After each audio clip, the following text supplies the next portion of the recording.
Hola, and welcome to another edition of Card Knock Life Plays. This time we are taking on Bant Control, created by one of our own contributors, Francesco Neomati.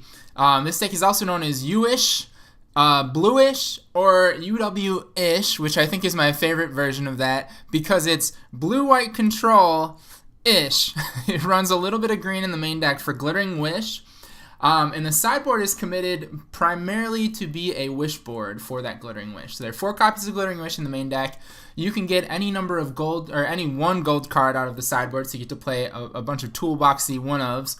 And the biggest and most important pieces of that puzzle are Meddling Mage, which basically can shut down combo decks, specifically like Storm. Calling Grape Shot is really good.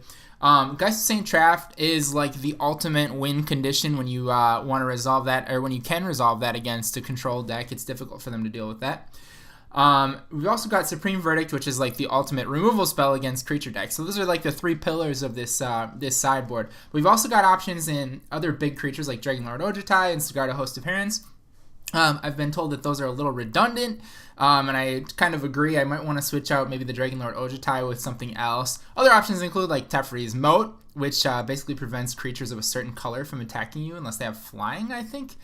And that's a 5-mana spell for actually the same cost as Ojutai.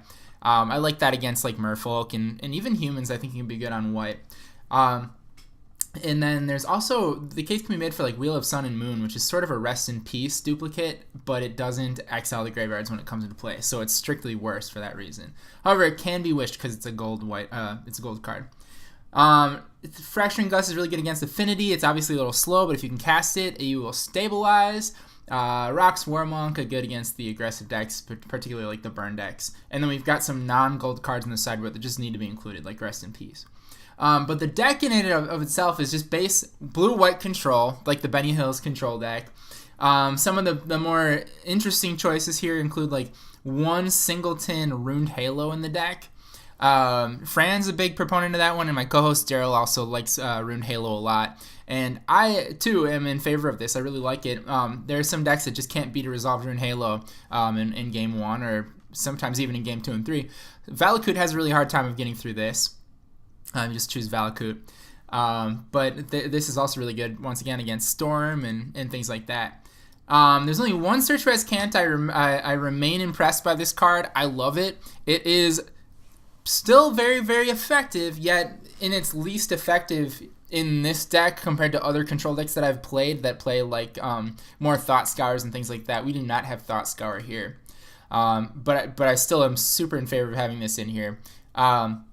Spell Snare, main deck Spell Snare. People are saying that this card is like not good right now, quote unquote. I totally disagree. This is a very, very strong card right now. So many great applications of it. And then one main deck Blessed Alliance, which is actually kind of cool too, as removal and life gain. It's very versatile, but also with like Dragonlord Ojutai, if they try to target Dragonlord Ojutai, you can untap him and give him hexproof at instant speed. So yeah, definitely some interesting choices in here. There are no mana leaks, as you can see, but we do have Logic Knot, which is kind of like a mana leak that scales much better. And we have diversified our Wraths. We have 1 Wrath of God and 2 Supremes, so that Meddling Mage can't completely shut you down. So we're going to run through this through a couple of games, and you can see how it plays out. I have not the most experience with this deck. I've played a lot of blue-white control, but I haven't played the Wish deck quite nearly enough. So if I make some misplays, just don't shred me too hard. I'll be doing my best here, and we'll see. We'll learn from the experience together. If you want to know more about the deck, Fran has been posting a ton on our website about it. There is a primer linked there as well.